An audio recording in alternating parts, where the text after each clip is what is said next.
اچھا، تو آج ہم ریاکٹ کے پیچھے چھپے جادو کو سمجھیں گے۔ وہ کیا چیز ہے جو اسے اتنا پاورفل بناتی ہے؟ چلیں ان بنیادی آئیڈیاز میں گہرائی میں جاتے ہیں جو آج کل ویب بنانے کے طریقے کو مکمل طور پر بدل رہے ہیں۔ بات ایک بہت ہی عام مسئلے سے شروع کرتے ہیں جس کا سامنا ہم سب نے کیا ہے، ایک ایسی ویب سائٹ جو چلنے میں بہت بھاری یا سست محسوس ہو۔ تو اس سستی کی اصل وجہ کیا ہے؟ یہ اکثر براؤزر کے ڈاکیومنٹ آبجیکٹ ماڈل یعنی ڈوم میں چھپی ہوتی ہے۔ آپ ڈوم کو کسی بھی ویب پیج کا ایک لائیو نقشہ سمجھ لیں۔ اب ہوتا یہ ہے کہ جب بھی کوئی چھوٹی سی بھی تبدیلی ہوتی ہے نا، تو پرانے طریقوں میں اس پورے نقشے کے بڑے حصوں کو دوبارہ سے بنانا پڑتا ہے، اور یہ ایک بہت ہی سست اور بھاری کام ہے۔ اور یہیں سے ہمارا پہلا بڑا مسئلہ سامنے آتا ہے، پرفارمنس کا مسئلہ۔ اصل ڈوم میں سیدھی تبدیلیاں کرنا بالکل بھی مؤثر نہیں ہے۔ تو سوال یہ ہے کہ ریاکٹ اس مسئلے کو حل کیسے کرتا ہے؟ یہیں پر ریاکٹ اپنا پہلا اور سب سے شاندار حل پیش کرتا ہے، ورچوئل ڈوم۔ یہ اصلی ڈوم کی ہی ایک بہت ہلکی پھلکی میموری میں موجود کاپی ہے۔ تو ہر بار اصل بھاری نقشے کو چھیڑنے کے بجائے ریاکٹ پہلے اس تیز رفتار ورچوئل کاپی پر سارا کام کرتا ہے۔ اور یہ کام ہوتا ہے 3 آسان سٹیپس میں۔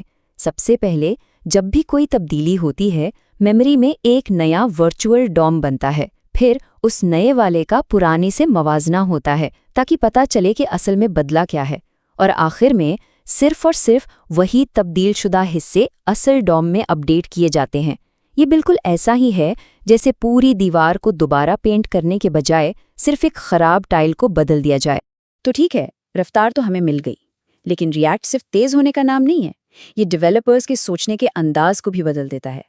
اور یہ ہمیں ریاکٹ کے دوسرے بڑے آئیڈیا کی طرف لے جاتا ہے، جو کوڈنگ کے فلسفے میں ایک بہت بڑی تبدیلی ہے۔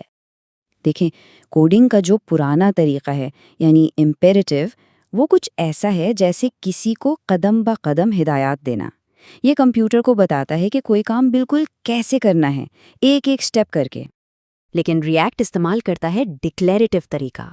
یہاں ڈیولپر صرف یہ بتاتا ہے کہ اسے آخر میں چاہیے کیا، یعنی واٹ، اور باقی سب ریاکٹ پر چھوڑ دیتا ہے کہ وہ یہ کام کیسے کرے گا۔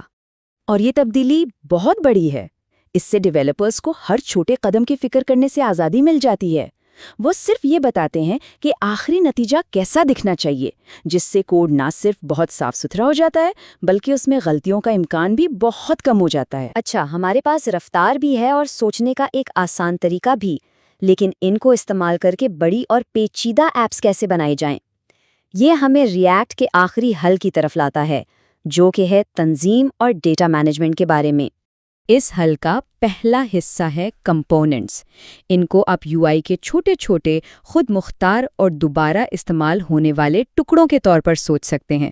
بالکل ویسے جیسے اینٹوں سے دیوار بنتی ہے، ویسے ہی کمپوننٹ سے ایک ویب سائٹ بنتی ہے، جیسے کوئی بٹن، کوئی سرچ بار یا صارف کی پروفائل۔ لیکن ایک کمپوننٹ تو صرف ایک خالی خاکہ ہوتا ہے۔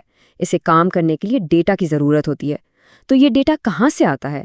یہیں پر پراپس اور اسٹیٹ کا کردار آتا ہے۔ پراپس کو آپ ایسی ہدایات سمجھیں جو ایک بڑا یعنی پیرنٹ کمپوننٹ اپنے چھوٹے یعنی چائلڈ کمپوننٹ کو دیتا ہے۔ یہ معلومات ہمیشہ ایک ہی سمت میں بہتی ہے، اوپر سے نیچے، اور چائلڈ کمپوننٹ اسے خود سے تبدیل نہیں کر سکتا۔ دوسری طرف ہے اسٹیٹ۔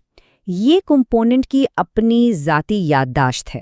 یہ اس کا اندرونی ڈیٹا ہوتا ہے جسے وہ خود کنٹرول کرتا ہے اور صارف کے ایکشنز کی بنیاد پر اسے بدل بھی سکتا ہے۔ تو بنیادی فرق بالکل صاف ہے۔ پراپس وہ ہدایات ہیں جو باہر سے آتی ہیں اور بدلی نہیں جا سکتی، جبکہ اسٹیٹ کمپوننٹ کی اپنی اندرونی میموری ہے جو وقت کے ساتھ اور صارف کے ایکشنز کے ساتھ بدل سکتی ہے۔ تو یہ سب مل کر کیسے کام کرتا ہے؟ ورچوئل ڈوم ہمیں رفتار دیتا ہے، ڈکلیریٹو کوڈ چیزوں کو آسان بناتا ہے، اور کمپوننٹس، پراپس اور اسٹیٹ کا استعمال کرتے ہوئے ہم اسی سادگی کو منظم طریقے سے بڑی اور پیچیدہ ایپلیکیشنز بنانے کے لیے استعمال کر سکتے ہیں۔ ان تمام آئیڈیاز کا یہ طاقتور امتزاج ہی ریاکٹ کی اصل طاقت ہے۔ یہ صرف ایک ٹول نہیں ہے، بلکہ یہ ویب کو بنانے اور اس کے ساتھ انٹریکٹ کرنے کے ہمارے طریقے کو نئے سرے سے سوچنے کا ایک ذریعہ ہے۔